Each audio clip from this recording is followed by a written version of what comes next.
Everyone আসসালামু আলাইকুম, welcome back to my channel. সবাই কেমন আছেন? আশা করছি আমার সকল ভিউয়ার্সরা ভাইরা আপুরা যে যেখানে আছেন ভালো আছেন, সুস্থ আছেন। একটু ভিডিও নিয়ে হাজির হয়ে গেলাম। আশা করছি ভালো লাগবে। অবশ্যই ভিডিওটা শেষ পর্যন্ত দেখবেন। বাসায় যেহেতু মেহমান ছিল, প্রতিদিন ওভাবে ভিডিও করতেও পারছিলাম না ব্যস্ততার জন্য। ঘুম থেকে উঠে ফ্রেশ হয়ে কিচেনে চলে আসছে এই যে সকালে নাস্তা বানানোর জন্য। বাসায় যেহেতু মেহমানও ছিল, তো সকালে এর নাস্তা হচ্ছে এখানে যে তারা হচ্ছে তেল ছাড়া রুটি খাবে, আর হাতে হচ্ছে ভাজি দিয়েছি আর চা দিয়েছি, তার সাথে হচ্ছে ছেলেকেও খাইয়ে দিয়েছি। তো সকালে নাস্তা পানি শেষ করে এখন আমি হচ্ছে একটু ঘরটা গুছিয়ে নিব। একদম অগোছালো হয়ে আছে, আর আমার অগোছালো ঘর একদমই দেখতে মানে কি বলবো, মাথা মনে হয় গরম হয়ে যায় কোনো কিছু অগোছালো থাকলে। মানে কেন যেন অগোছালো একদম দেখতেই পারে না। আমার কথা হচ্ছে ঘরের ফার্নিচার যেমনই হোক না কেন, দামি কিংবা কম দামি, ওটা কোনো ম্যাটার করে না, বাট পরিষ্কার গোছানো ওটাই হচ্ছে সবচেয়ে বড় ব্যাপার। তার উপর আমার যেহেতু দুইটা বেবি আছে, তো তারা হচ্ছে নোংরা অগোছালো করেই থাকে। অবশ্য ছোট বেবিটা এখনো ভাবে নোংরা করতে পারে না, তারপরও তার খেলনা কাপড় চোপড় এগুলো দিয়ে অগোছালো হয়ে থাকে। চেষ্টা করি সবসময় একদম গুছিয়ে রাখার। তারপরও যেহেতু ঘরে মানুষজন থাকে, তো একটু তো অগোছালো নোংরা এগুলো হয়ে থাকে। তারপর হচ্ছে রোডের সাইডটা বাসা একদম ধুলো পড়ে এগুলো মনে হয় চড়ো হয়ে থাকে যদি দুই একদিন না মুছি। ঘরে কিন্তু একমাত্র জায়গা, শান্তির জায়গা, সে ঘরটা যদি গুছানো পরিষ্কার থাকে তাহলে কিন্তু নিজের কাছেও ভালো লাগে, মনেও কিন্তু শান্তি লাগে। তো এই সাইডের ক্যাবিনেটের এই সাইডটা উপরটা হচ্ছে গুছিয়ে নিয়েছে। অবশ্য আমার যেহেতু ব্ল্যাক কালার ফার্নিচার হুডেনের, তো দেখা যায় এগুলোর ভিতরে ধুলো কিন্তু বেশি পড়ে থাকে, মানে দেখা যায় বেশি। অবশ্য হোয়াইট কালার ফার্নিচারে কিন্তু খুব একটা ধুলো দেখাও যায় না, বাট ব্ল্যাক কালার ফার্নিচারে একদম ধুলোটা একদম চেয়ে থাকে এমন মনে হয়। তো এক এক করে এই সাইডটা হচ্ছে গুছিয়ে নিচ্ছিলাম। অবশ্য দেখা যায় সকালে নাস্তা পানি শেষ করে আমার ঘর গোছাতে মনে হয় আধা ঘন্টা 1 ঘন্টা লেগে যায়। পুরোতে বাসা ক্লিন করতে চাই, তাহলে দেখা যায় 1 ঘন্টার উপরেও কিন্তু লেগে যায় পুরো বাসা ক্লিন করতে, গুছগাছ করতে। অবশ্য সবটার ক্যামেরা তো ওভাবে শেয়ার করাও হয় না। যেভাবে আমার রুমে আমি ক্যামেরা অন করে কাজ করতে পারি, ওভাবে কিন্তু আমি অন্য রুমে করতেও পারি না। সবারই কিন্তু একটা প্রাইভেসি আছে। তো যাই হোক, এদিকে যে একটু কাজকাম শেষ করে এখন হচ্ছে মেয়ের সাথে একটু খেলা করছিলাম। ওর চুলগুলো এখনও ওভাবে বড় হচ্ছে না, মানে কবে বড় হবে কবে বড় হবে এটা নিয়ে হচ্ছে আমি চিন্তা করতেছিলাম। মানে কিন্তু মেয়ে বেবি, মানে চুল ফেলে দিলে দেখা যায় ভালোও লাগে না দেখতে। এটাই হচ্ছে মনে হয় লাস্ট চুল ফেলা, এরপর আর কোনো চুল ফেলা হবে না। ছোট মেয়ে বেবিদের কিন্তু চুল রাখলে বেশ ভালোই লাগে, 2 সাইডে 2টা ঝুঁটি বাঁধলে। তো এটাই হয়তো আয়াতপুরের লাস্ট চুল ফেলা। তো যাই হোক, এখানে হচ্ছে কিছু কুকিজ নিয়ে আসছিলাম বিকেল টাইমে হচ্ছে চায়ের সাথে খাওয়ার জন্য। এই কুকিজগুলো খেতে খুবই মজা। এটা ছিল একটু সল্টেড টাইপের, খুব একটা মিষ্টি না, আর খুব একটা মিষ্টি বিস্কিট খেতে খুব একটা ভালোও কিন্তু লাগে না। তো একটু সল্ট টাইপের ছিল এটা, বিস্কিটটা খেতে খুবই মজার ছিল। ফার্স্ট টাইম একবার এনেছিলাম, তো ভালো লাগলো, আবার হচ্ছে নিয়ে আসছে। আর এটা হচ্ছে ছিল চকলেট চিপস বিস্কিট।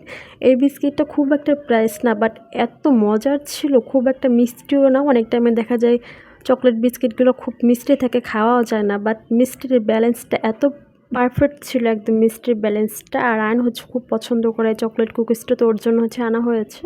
আর সাথে তো আমি আছি বিকেলে হচ্ছে চার সাথে খাওয়ার জন্য কুকিজগুলো। তো যাই হোক, এরপর হচ্ছে এই যে রান্না করে চলে আসছে। এখন হচ্ছে দুপুরের জন্য রান্না করবো। তো এখানে হচ্ছে গরু মাংস নিয়ে নিয়েছি, একটু মাখা মাখা ঝোল করে হচ্ছে রান্না করব। একে একে হচ্ছে সব মশলাগুলো এখন একত্রে অ্যাড করে দিব, তারপর হচ্ছে হাতে মেখে হচ্ছে রান্নাটা করব। হাতে মেখে গরু মাংসটা রান্না করলে কিন্তু টেস্টটা অনেক বেশি আর ভালো আসে। When nothing really matters, that's all I wanna do. I hope that you are safe and that I will see you soon.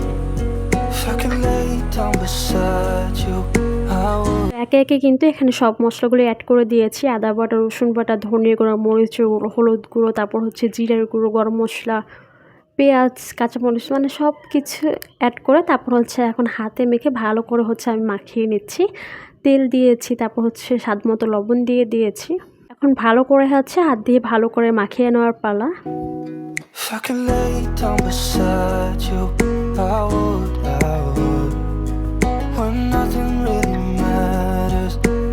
আর ওই সাইডে হচ্ছে যে ডাল রান্না করে নিচ্ছে, আর এদিকে হচ্ছে ঢাকনা দিয়ে ঢেকে দিয়েছিলাম, অনেকটা কিন্তু পানি বের হয়েছে।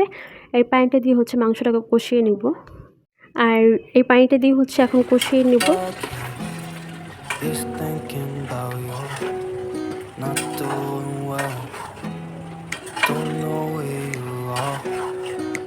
কিছুক্ষণ নাড়াচাড়া করে আবার হচ্ছে ঢাকনা দিয়ে ঢেকে দিলাম। তো এভাবে মোটামুটি কষানো শেষ হয়ে গেলে এরপর হচ্ছে ঝোলের জন্য পানি অ্যাড করে দিব। পানিটা একটু বেশিই দিয়েছি, অবশ্যই এত পরিমাণে ঝোল তো রাখবো না, ঝোলটা একদম টানিয়ে ফেলবো। আর আমার ইদানিং ভিডিওগুলোর ভিতরে প্রত্যেক ভিডিওর ভিতরে কিন্তু দেখা যায় মাংসই রান্না করা হচ্ছে। যেহেতু ঈদের পর থেকে বাসায় মোটামুটি মেহমান অতিথি আসতেই আছে, তো তাদের জন্য মোটামুটি অল্প হলেও কিন্তু মাংসটা রান্না করতেই হয়। এর জন্য কিন্তু আমার প্রত্যেক ভিডিওতে দেখা যাচ্ছে ঈদের পর থেকে মানে মাংসই কিন্তু রান্না হচ্ছে। তো এখানে শাক ভাজি করেছিলাম, ডাল রান্না করেছি আর সাথে হচ্ছে মাংস রান্না করে নিয়েছি। আমার অবশ্য ক্ষুধাও লেগে গেছে। তো এখন হচ্ছে একটু পাটিসাপটার মতো করে নিচ্ছি। অবশ্য চালের গুঁড়ো তো বাসায় ছিল না, তো আমি হচ্ছে আটা দিয়ে হচ্ছে বানিয়ে নিয়েছি। এখন হচ্ছে একটু মাংসের ঝোল দিয়ে তারপর হচ্ছে এটা দিয়ে হচ্ছে দুপুরের খাবারটা খেয়ে নেবো। এরপর ভাত আর খেতে হবে না কিন্তু। চালের গুঁড়ো দিয়ে পাটিসাপটা করলে কিন্তু আরও বেশি মজার হতো, একটু শক্ত টাইপের হতো। বাট বাসাতে সবসময় তো ওরভাবে চালের গুঁড়ো থাকে না, এর জন্য হচ্ছে আটা দিয়ে বানিয়ে নিয়েছি। এটা দিয়েই হচ্ছে দুপুরের লাঞ্চটা করে নিব। অবশ্য বাকি সবার জন্য কিন্তু ভাতই রান্না করেছে। আমার জাস্ট একটু ক্ষুধা লেগেছিলো। অবশ্য এখানে ৩টা বানিয়েছি। পুরোটা কিন্তু আমি খাইনি, আমার শাশুড়ি মাও খেয়েছিল সাথে।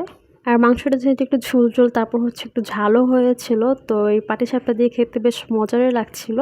তারপর অনেকদিন পরে এভাবে খেলাম, মানে চালের গুঁড়া দিয়ে করলে আরও বেশি মজা হতো। পাটিসাপটাটা অনেক শক্ত টাইপের হতো। তো যাই হোক আলহামদুলিল্লাহ।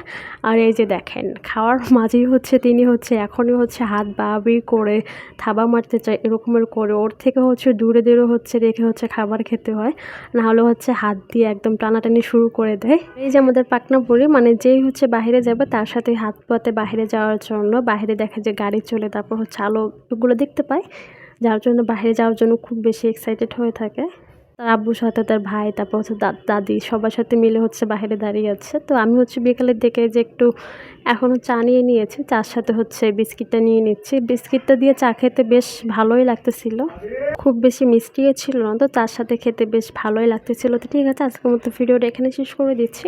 সবাই ভালো থাকবেন, সুস্থ থাকবেন, আবার নেক্সট ভিডিওতে দেখা হবে। ভিডিওতে দেখার জন্য অসংখ্য ধন্যবাদ। থ্যাংকস ফর ওয়াচিং এবং আল্লাহ হাফেজ। আসসালামু আলাইকুম।